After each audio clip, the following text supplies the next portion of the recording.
Iran, the enemy no one is willing to destroy. At least that's how it looks like if you check any news, if you check any diplomatic actions when it comes to dealing with Iran. But then when you look at actually doing something about Iran, it paints a very different picture. What specifically I'm targeting today is another move from European Union, now designated IRGC as a terrorist organization, sort of like fully officially. Now there were sanctions before, and there was already some symbolic designation. I think early or yeah, a month ago. I think it was late January. But now we have another sort of official thing coming from EU. But even then, there is no actual willingness to do something about it. So we designate somebody as terrorist and then not really do something about it. As a separate issue, we'll of course talk about Trump and his dealings when it comes to Iran, where I called it in the email the biggest will they won't they story. It's every single day or every single week we get the idea or we get some information about in the next X days there either will be a strike or there will be a deal or nothing, or we'll just get another news. So we'll also discuss that today and anything that is also regarding this topic. So welcome to today's episode of the reality show. My name is Daniel. Joining me today are Jonathan Honig, Ian Reichel, and Stuart Margolis. Thank you guys for joining me today. And I'm Jonathan. Any opening thoughts from you, or we could also go to the EU designation? Well, I mean, any deal, from my belief, is that any deal, so-called deal with the mullahs of Iran is a loss. This is a regime that, since the embassy takeover has been outwardly hostile to the U.S. And even now, if you monitor local television, I mean, you'd have no indication that the mullahs themselves want peace. What I'm especially disappointed about is that the tens of thousands of people who are out demonstrating in the street, and they blacked out the internet, so the images are tough to get out. But there was estimates of tens of thousands who were shot and murdered, and those were young people speaking out for peace and for freedom.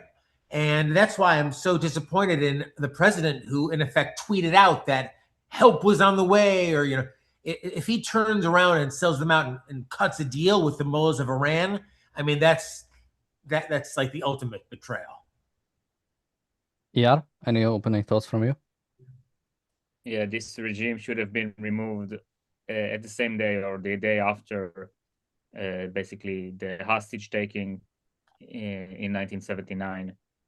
And ever since, it has no right to exist. And even before that, just based on the ideology and what they're doing.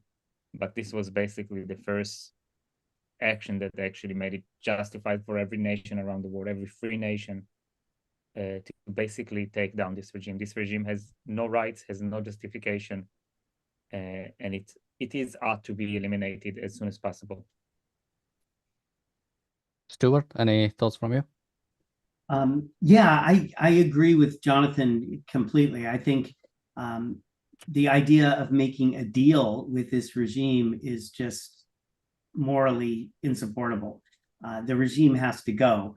As ER said, it really should have been eliminated in 1979, but here we are still dealing with their terrorism and their oppression of their own people. To make a deal with them, it just makes no sense morally.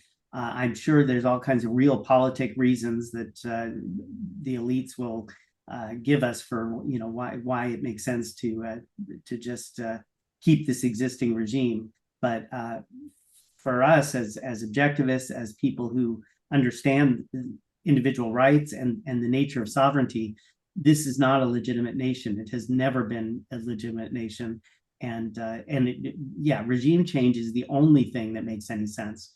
And the fact that Trump, promised that he would be, sending help, and I forget what date that was, but I mean it's been over a month.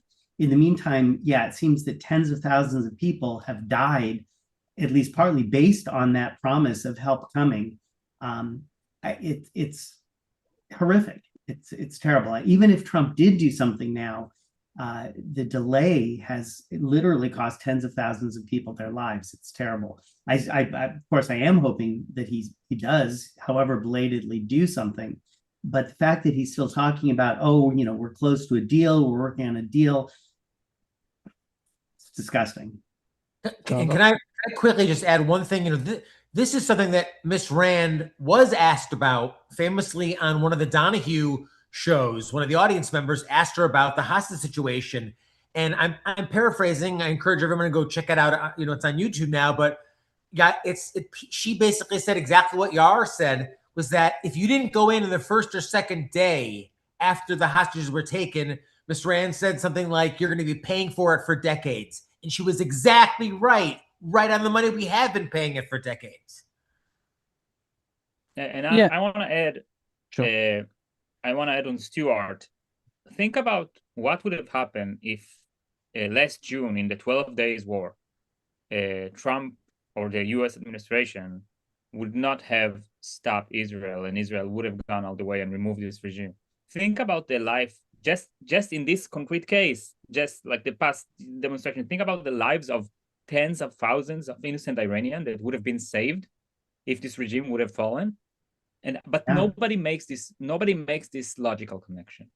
Of course, I'm not talking about the haters or the bootlickers or the Iran supporters or the Iran apologizers, but like also within supporters within the Western world, just think about the life that could have been saved if we were to finish the job and remove this regime. And this is a very important example because it demonstrates the fundamental, the principle that a regime that enslaves its own people and butchering its own people, its own citizens, its own peaceful, right-willing people, and it has no right to exist. It's impossible for such a regime to have rights to exist because the rights of the regime derive from the primary, which is the rights of the individuals, the rights of its citizens, the individuals it should protect and not to butcher.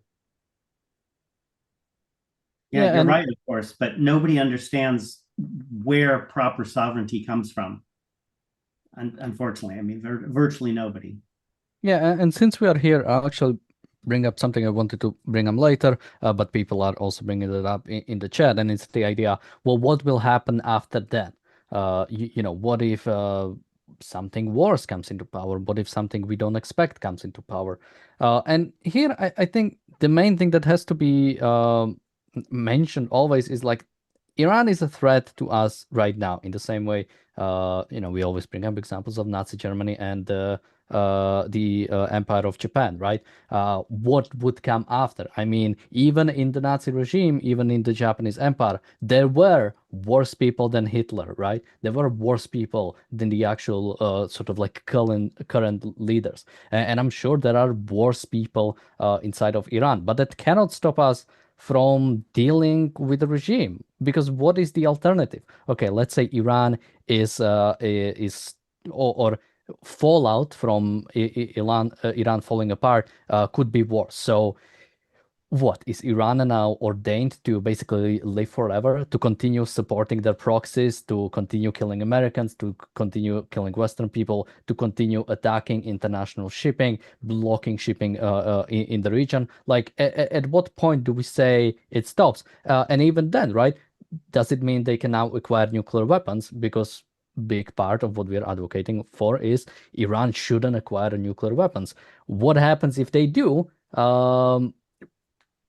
I mean, Jonathan, what do you think? What do you generally make of the argument that, what about after then? What if somebody worse takes charge? I know that there's been a consistent overestimation of Iran's military capabilities, and Dr. Brook on his podcast has demonstrated that quite a bit. That it would only take the U.S. and Israel less than 24 hours to basically neutralize Iran writ large, take out their air defense capabilities, and you have control of the skies, you have control of the war. As one of our super chatters, Bonnie, in the super chat has pointed out, is that what's lacking is the moral certainty. I think that there's no confidence amongst the West to confront Iran. I think there's a fear of Islamic war against the West. And what's so frustrating is that this was coming from the people, as Yar pointed out. I mean, some of the most horrific images I've seen in recent years is that image of family members looking through this big sea of black body bags, trying to find out which one of those was their like 17-year-old son or 19-year-old daughter who was out in the streets doing what? Protesting. Some of us in the rational world, the first world, like Israel, like the UK, like the US, understand to be a fundamental right, raising your voice. But in today's Islamic Iran, as it has been for decades, I mean, that's something that can get you hung or just disappeared and reappeared in a body bag with no explanation days later.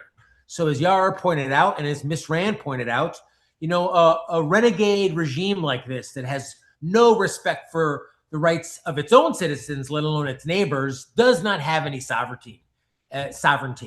And the sooner it can be that fear, or not fear, but as soon as that predator can be made non-predatory, the better. Yeah, what do you make of the argument, you know, what will come after, or what if something worse comes into power in Iran? Well, you gotta understand something very deep, and that is people act by the knowledge of the facts. And I'll give you an example for that. People migrate, like, you know, welfare parasites go through tremendous effort to migrate to countries with welfare and live on welfare. So they do it from Africa, they do it from Southern America, they do it from everywhere. The welfare immigration is a huge problem when you have basically parasites coming up and leeching on your welfare system. Obviously, the solution is to cancel the welfare system, and then those parasites would know they have nothing to look in those states if they want to live as parasites.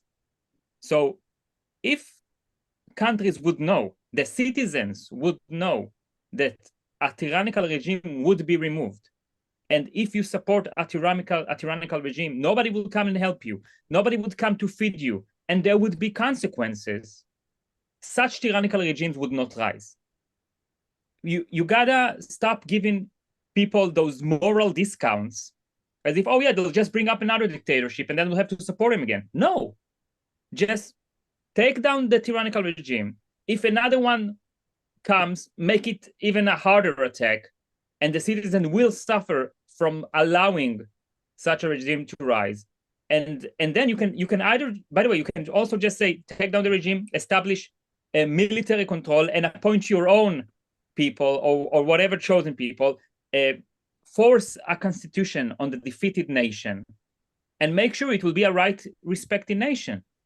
The argument like, oh yeah, if we do it wrong and remove this tyrannical regime and allow whatever dictator to come up, or let the people to choose whatever dictatorship to replace it, it's just wrong, and you cannot count it as an argument. And it's also the mistake with Iraq and Afghanistan, that instead of writing a proper constitution, they went and brought democracy, this naive notion that those savages would appoint a proper ruler, instead of just saying, look, here's the constitution.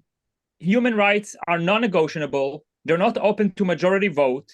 The right for property, the right for your own life, the illegality of initiation of force is not open to democratic votes. You can appoint your leaders, you can appoint your lawmakers, but they will be restricted by the Constitution to not take away the rights of anyone. No majority or no minority in a coup no one should be allowed to take the rights of others, whether it's a minority or another ethnic group or everyone. It just should be barred completely. And the problem is that today people think, oh yeah, democracy, you know, this kind of social metaphysics. Well, if the collective wants to live without rights, that's the right. This is a dumb contradiction. Rights belong to human beings by their nature and by their decision to respect the rights of others. Once you have a regime that accepts that it's a legitimate regime, and that's it. So you wanna destroy a tyrannical regime, and you're afraid of another one coming up, you have two options. You can just keep doing it again and again until the people will learn Just like the people know about the immigration, the welfare policies, and they're going to those countries to be parasites. So people in parasite countries would learn it wouldn't work, and they stop supporting such tyrannical regimes. Why do you think the people of Gaza keep supporting those tyrannical regimes and Hamas and ISIS or whatever they keep voting for and supporting for? Because they know the Western folks, your governments, whether you're in America or in Britain or in Europe or in Israel, they know the governments of those who are the creators will pay to feed them as long as they keep electing those dictators to bring havoc upon their nations. We got to take away those facts. This knowledge is based on facts. It's based on our policy as the Western world. It's time to change this policy so those people will learn that it will never happen again. And what those people need to learn, they need to know the fact that we need to create, that whenever they bring tyrannical regime upon themselves, it's going to bring death and destruction and horrors until they will bring the proper government that will respect rights. And this is a thing the Western world needs to teach the rest of the world. This is a fact the Western world is ought to create, or it is doomed to sacrifice itself to the worst of tyrannical regime that eventually will destroy this entire civilization. This is our choices right now. Yeah, and some people in the chat are bringing up that America cannot fight wars or something, and they bring up Iraq, and it's like that's like the worst example to bring up, because if you take the Iraqi operations, both Operation Desert Storm and Iraqi Freedom, if you only consider taking out the regime, both of them were great success. I mean, Kuwait was liberated very quickly, and Saddam Hussein's regime fell within weeks of the invasion starting. It's only the fact that we didn't know what to do afterwards. We had no idea what we really wanted to do, and what we decided to do was actually the wrong thing. The idea that you simply like help them build democracy. I think what John Bolton said, just drop the Federalist Papers and get out, let them figure it out. I think might have been much better. And in the same with Iran, the only goal again is to. Our goal is not to go after every single dictatorship to remake it into some form of democracy. Its main thing is to eliminate a foreign threat.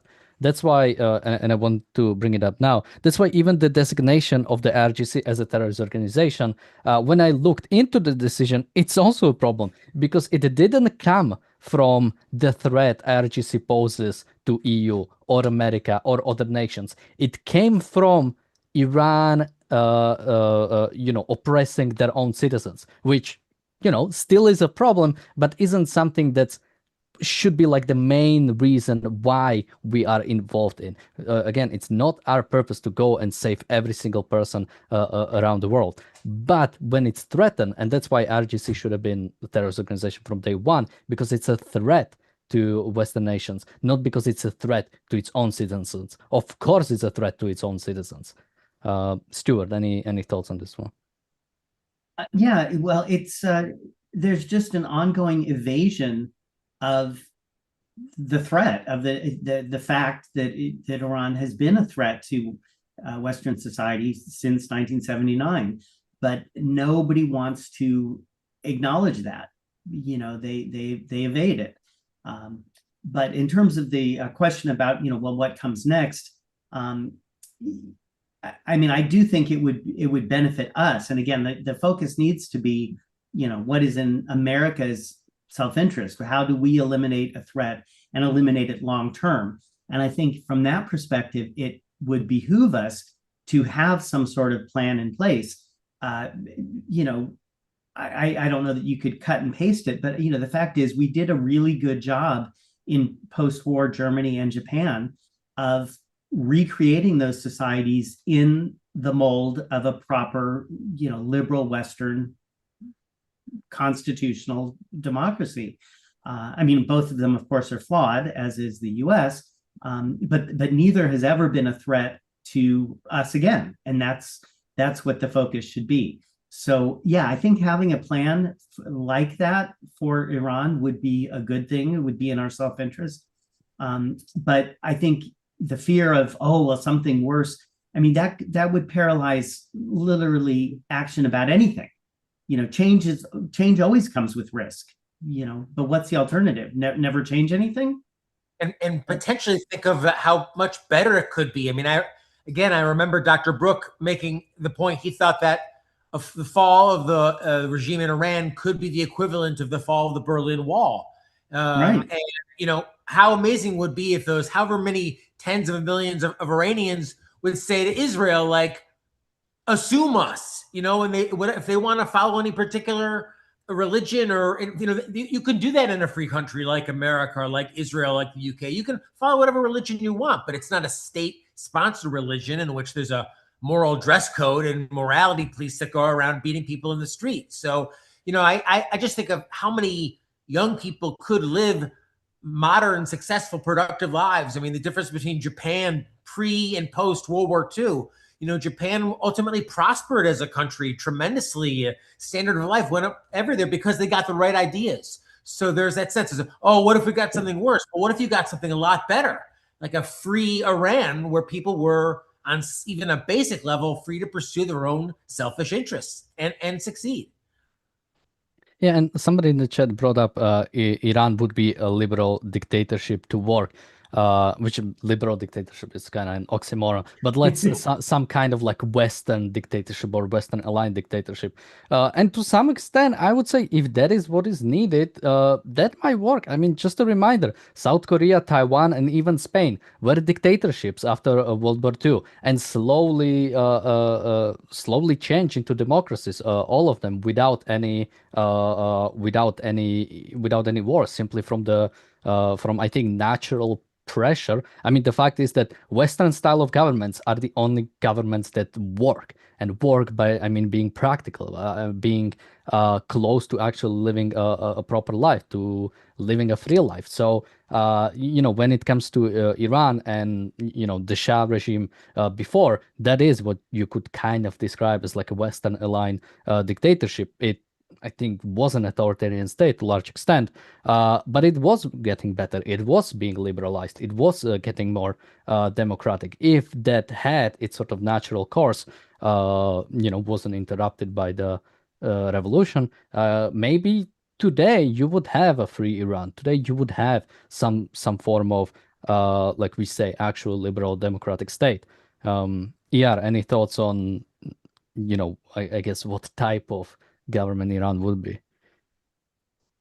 Well, I think there are plenty of Iranians that are educated, that when they used to have access to the internet, they've seen how countries in the Western world are. There are many. I think let's divide Iran into two. Okay, I don't know the percentage, but let's say roughly half of the Iranians, or let's say 40%, or I don't know, like radical Shia Muslims, and then you have another group of I don't know how many who are just like whatever, and then there's like this group of like 10, 20, 30% of the Iranian people, which is tens of millions of people who are educated, who are in a sense carry the Western spirit, and I think it's basically up to them. It's up to these people to fight for the nature of the upcoming state. And they are able to create a free Iran, free for real, a right-respecting country. And it can happen. And I think Pahlavi might be the one they will appoint to make this transition. And it could happen, but this is like so much steps ahead. First, let's see if the United States is willing to either attack Iran or to allow Israel to do it, and whether they are aiming for a regime change or they just want to keep a weakened version of the regime like they did in Venezuela. So there is, like, based on what I've seen thus far, it seems like you guys are going to be disappointed, and of course myself as well. I'm just not going to be surprised, because it just seems like it's going to be more of the same, and we're going to end up with with more of the same, and the Ayatollah regime would be calmed for a few years, and then there would be another American president who wouldn't care so much, and they rearm it again and reuse their proxies and ballistic missiles and get armed with nuclear weapons. And then we will be another step downhill. It's enough that we already have North Korea with nuclear weapons and other dictatorships and tyrannical regimes holding nuclear weapons. And these are irrational regimes.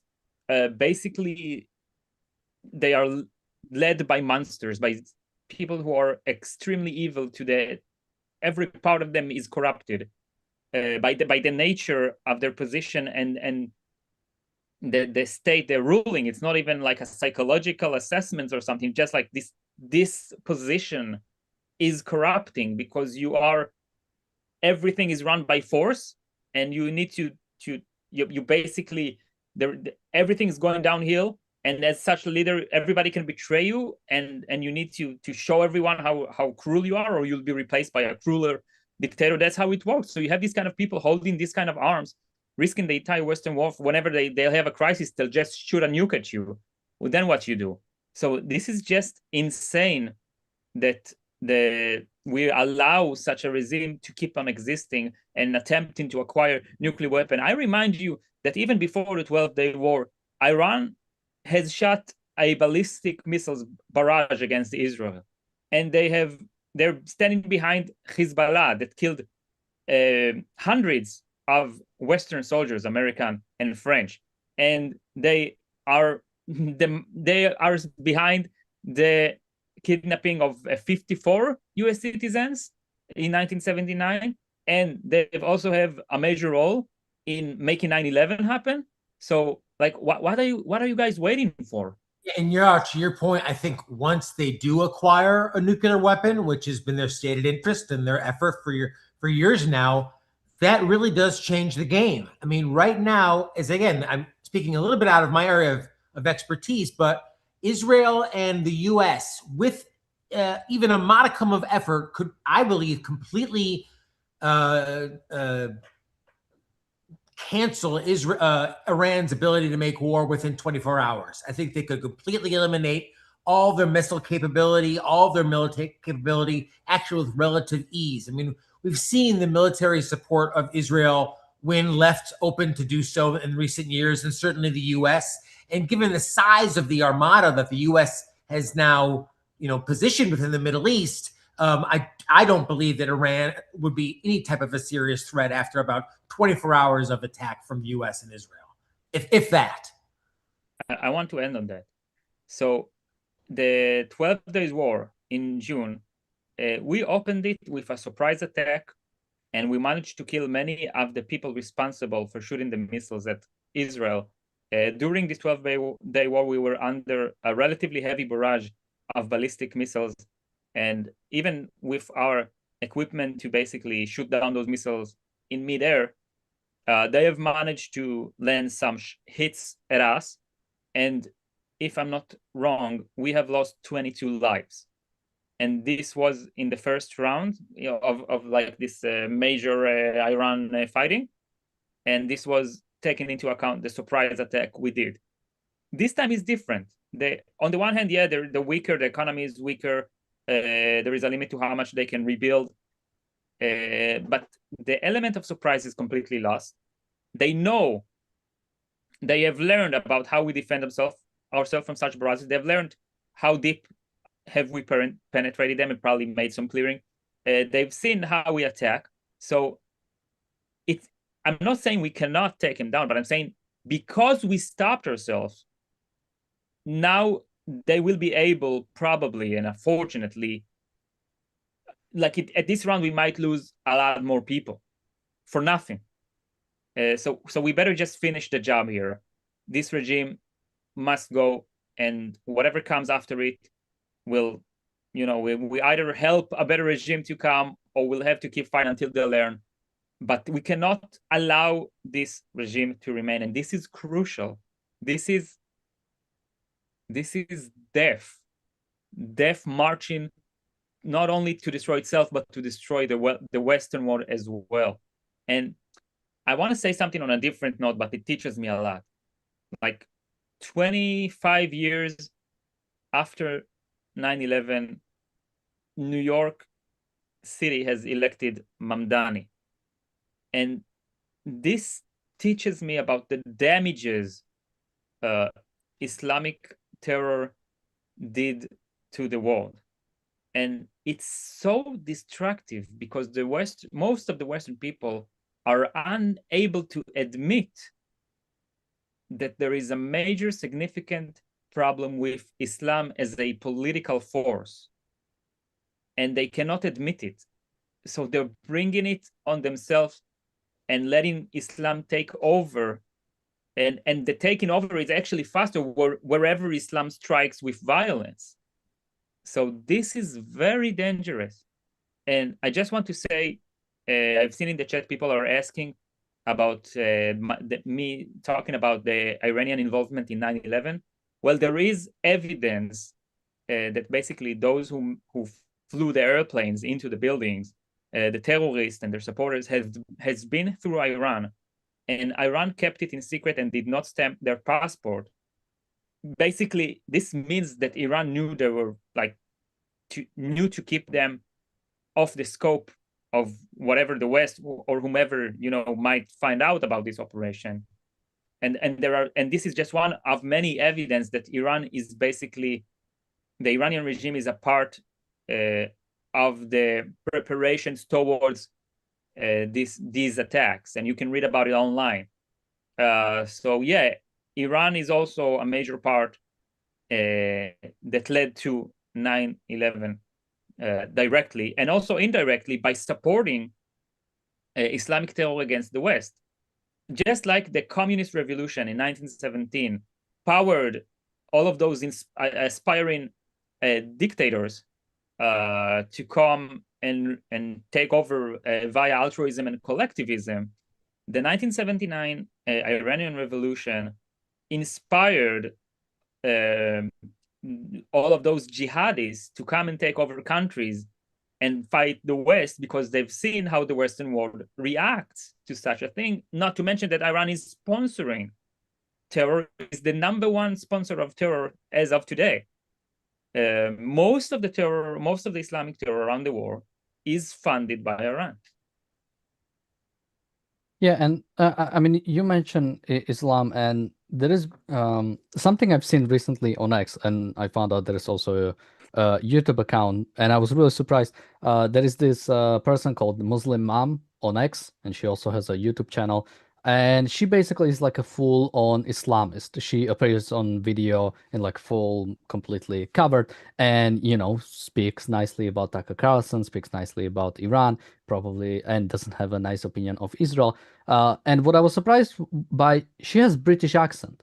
So she most likely have been, and she lives in England. So she most likely grew up in England. She was born there. She's British accent. She's completely there. And she still holds these opinions. I mean, that is, I mean, just imagine that you have somebody like that saying these things in like growing up in Western country. What must be like a general or average opinion of most people in like actual Islamic countries, in actual Iran, for example, right? And especially if you look at what they've been doing to people who are trying to protest, who are trying to stand up. I mean, like ER said, yeah, trying to act this is and this is what I've seen from Tucker Carlson, right? Sharia law, it's just like English common law. It's just a different way of like understanding law. And it's like, no, it's fundamentally like a different understanding of human interaction, of the purpose of government, of the purpose of a law system, of a goal of a civil society, and trying to act as if those two ideologies can be reconciled or can live side by side together, or that there is no desire for one to destroy the other. I think it's ridiculous. Jonathan, do you want to? That's been one of the reasons why, this is just kind of my analysis, that many conservatives, Christian conservatives, have actually been very hesitant to support military action against a tyranny like Iran, is an inherent respect for religion writ large, religion qua religion. And there's enough multiculturalism in the country now, in the culture now, that they say, okay, well, that's not my religion, but it's someone's religion. And doesn't that inherently deserve some respect? To which I say, no. I mean, Sharia law is backward, medieval, tribal. something that should have been, done away with years ago. And modern rights respecting countries like the US, like Israel, like the UK, they're the model morally, which should be followed by the US, the rest of the world. And by moral, you get economic as well.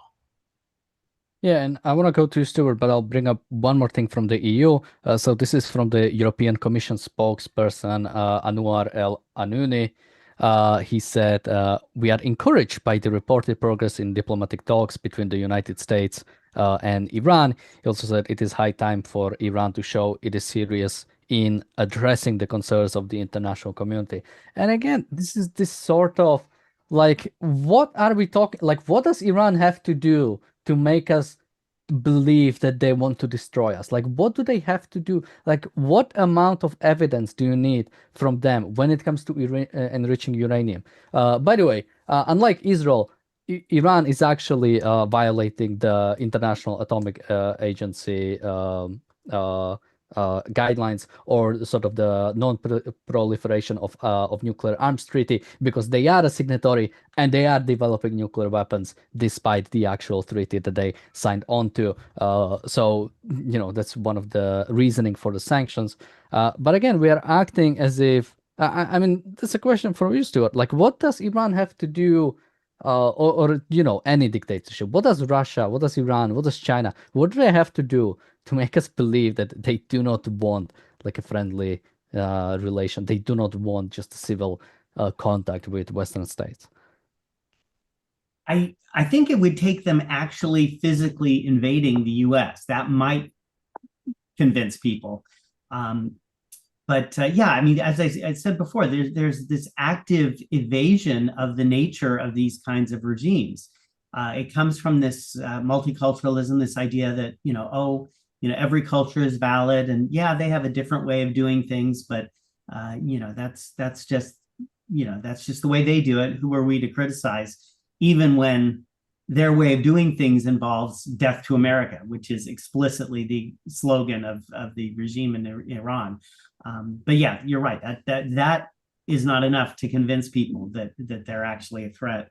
But to talk a little bit more about the whole idea of Sharia and it being incompatible with Western liberal, law.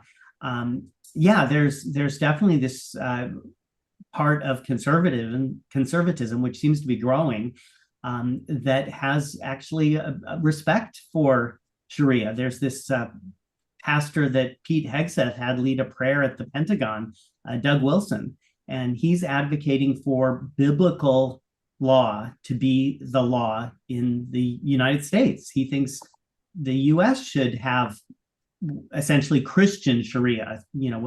Basically our laws should be run according to the Bible. So, death penalty for adultery and homosexuality. And, this is exactly comparable to Sharia.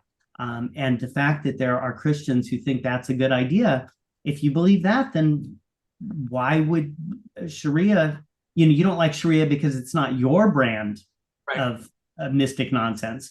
But in principle, it's the same thing.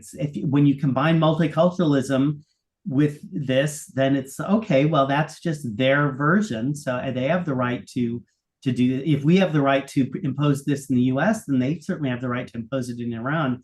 So they have no moral standing to oppose it. And so they don't. And so their opposition to Iran is weak at best. And some of them are actually, like Tucker Carlson, are actually supportive.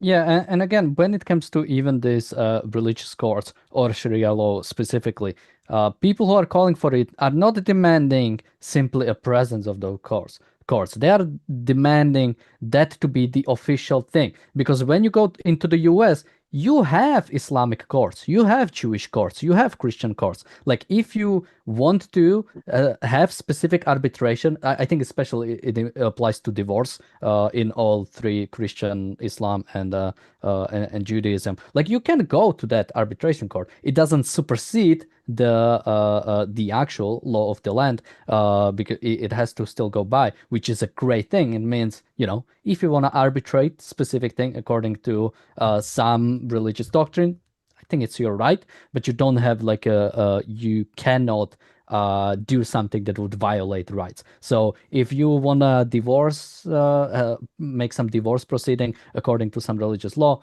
sure, but you cannot like not have somebody have a divorce or sort of like a force them into a marriage or anything in that regard. Any really bad stuff from the or anything that, like I say, would violate individual rights that comes from any religious doctrine, be Right. it You can't. Islam or be it Christianity. Yeah, they can have their courts, but it can't supersede the law, the civil courts, or the non-religious courts. Yeah.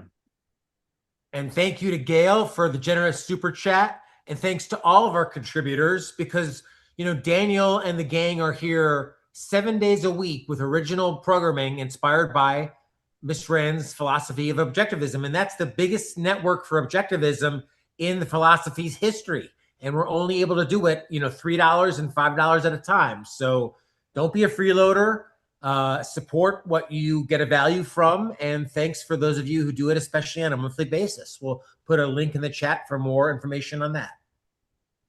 Yeah, and I guess we still have time to talk about, I mean, yeah, what is fundamentally the will they, won't they story when it comes to Trump. So, I mean, I've seen many different sort of stories from the last few days. I mean, one is, you know, Trump warning of bad things to happen if Iran doesn't make a deal as a U.S. carrier is approaching into a region. Then I've seen some reports saying that maybe there will be like a limited strike. So Iran is forced into making a deal. And then I've seen that, you know, if there is no deal, there will be a strike. And all of that have been from last month. All of them had, you know, strike might happen. I just checked Polymarket. Apparently, Polymarket is giving 43% chances for strike in like next 2 weeks. And they actually, if you go by the end of the year, it goes to 75%, which seems a lot, but also a long time until the end of the year. So at least the betting markets are sort of giving, I think, good chances that the strike might happen. But I think something to also mention when it comes to the deal is even if there is some sort of a deal, from the talks we have seen so far, that deal doesn't involve the missiles programs. So Iranian development of the missiles program, and that deal doesn't involve even the Iranian funding of the proxies in the region, Iranian funding of Hamas or Hezbollah or the Houthis.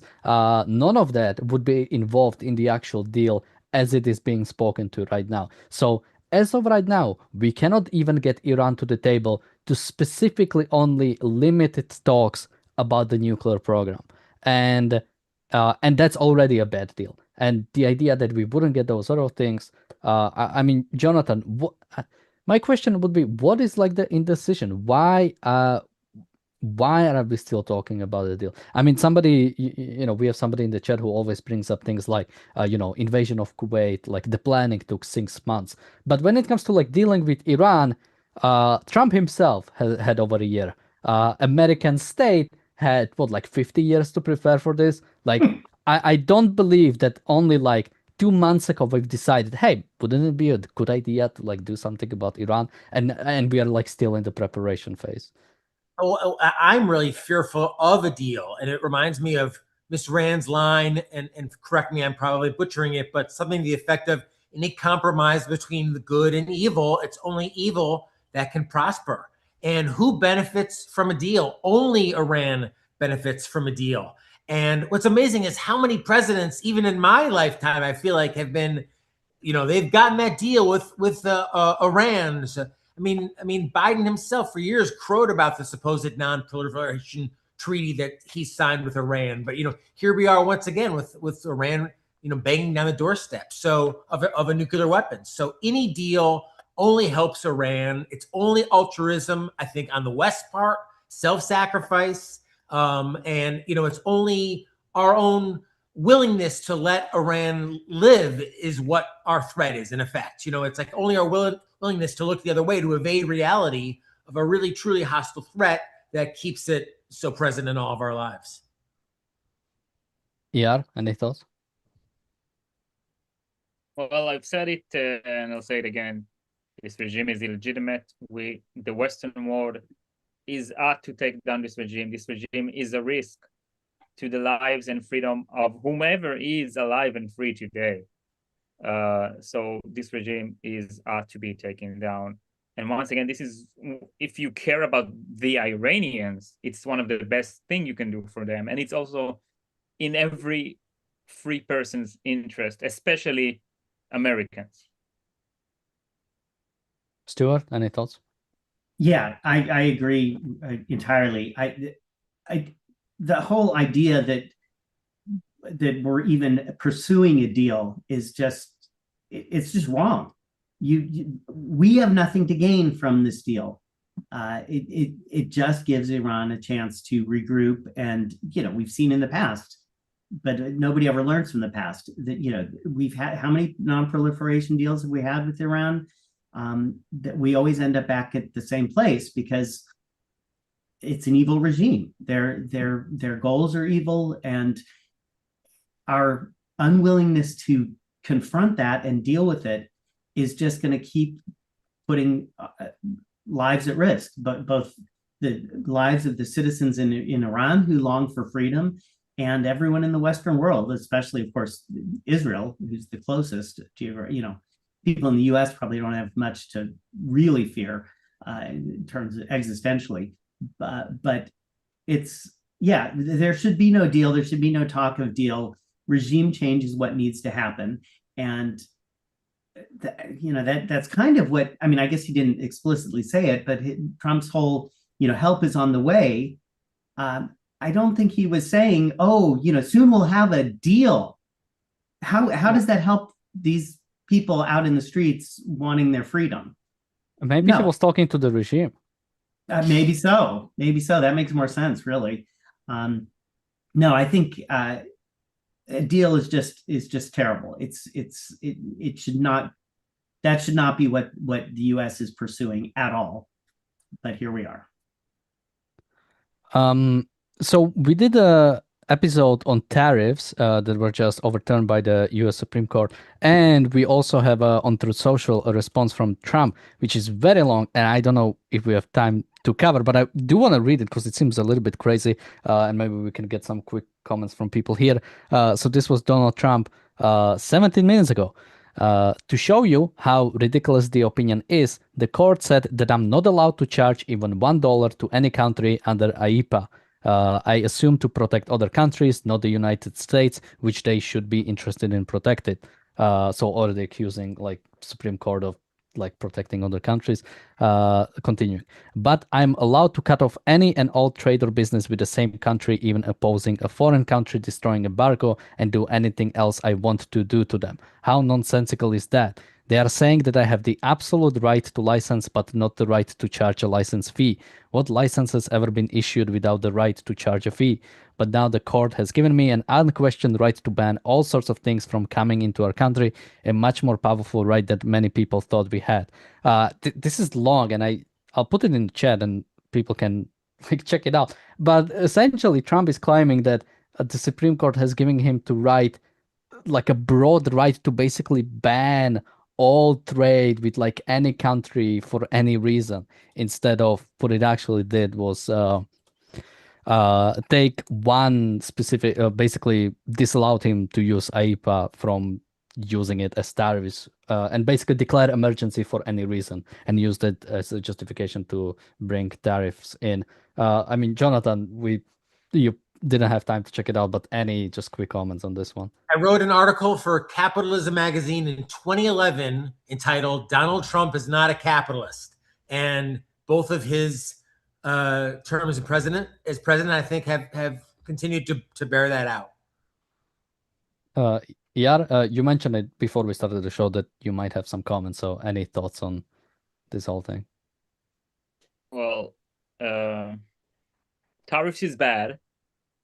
And if I were in a position where I could set policy, I would have gone for it from the opposite way.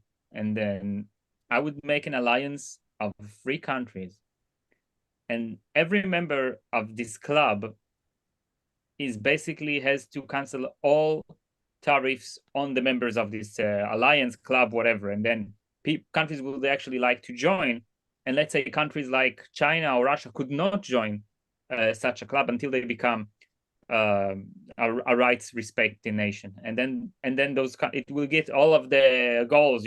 All of the tariff populists will be happy, and you would get to basically ruin the economy of those evil regimes without doing anything, just by free trading with the good people. That's what I think should be done.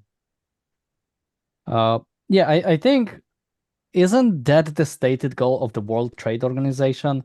Like the purpose is to make like trade freer. I don't know how effective they are at that, and they do not. And again, because it includes every country, it doesn't have the same kind of power it could have if it was more limited. For example, like European Union, right? Like for all the problems with EU when it comes to the free flow of trade and people, I think that it is doing pretty well. Jonathan? I think also within the EU, they have like tariffs to protect certain areas and certain industries. Yeah, they have tariffs on outside, like that. No, I also, don't deny that. Also within the EU, within the EU. Do they? Oh, they have. I'm not they sure they 100%, do. but I think so. I think they have protection for certain. They have like a lot of sectors. subsidies. They have a lot of subsidies for specifically. But okay, much different topic, and I know Jonathan will have to run in a bit. Jonathan, did you want to comment on something? No, I'll say as my final thought, I mean, it's so distressing to see that in so many areas we're moving backward. The debate on tariffs was solved in Henry Hazlitt's Economics of One Lesson, and before that, in The Wealth of Nations. But here we are once again. You know, it's life repeated. Thank you for your support, and we'll see you back here tomorrow for another show. Stuart, any thoughts from you on this? I think from what I haven't read it, of course, because it just came out, but from what you just read, I think as usual, Trump misunderstands what the court is saying. The court is saying that even within that emergency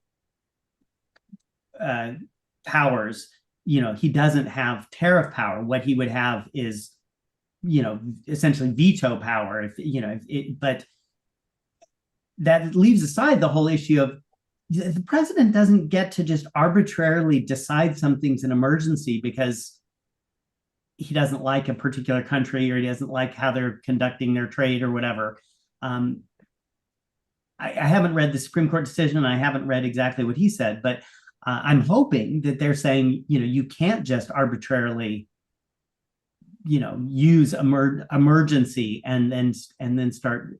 Well, so we've read it and we did an episode. The main decision was basically that under AIPA, it doesn't. It's a legislation that gives certain authority to the president that if there is an emergency, to have certain controls over trade, which usually meant, or the way it has been used for 50 years was certain sanctions or something. Trump was the first person to use this legislation to put in like unilateral tariffs on like every country in the world because he declared an emergency, and that specifically was struck down. I think the majority opinion was there is a term for it. I think it's the major's question, the idea that unless Congress explicitly says it gives the authority to president to impose tariff through this legislation, it doesn't have it. So all the past legislation, the Smooth Holy Tariff Act or the act from 1964 that is used on like copper and I think steel, that is all still in effect. And even Trump says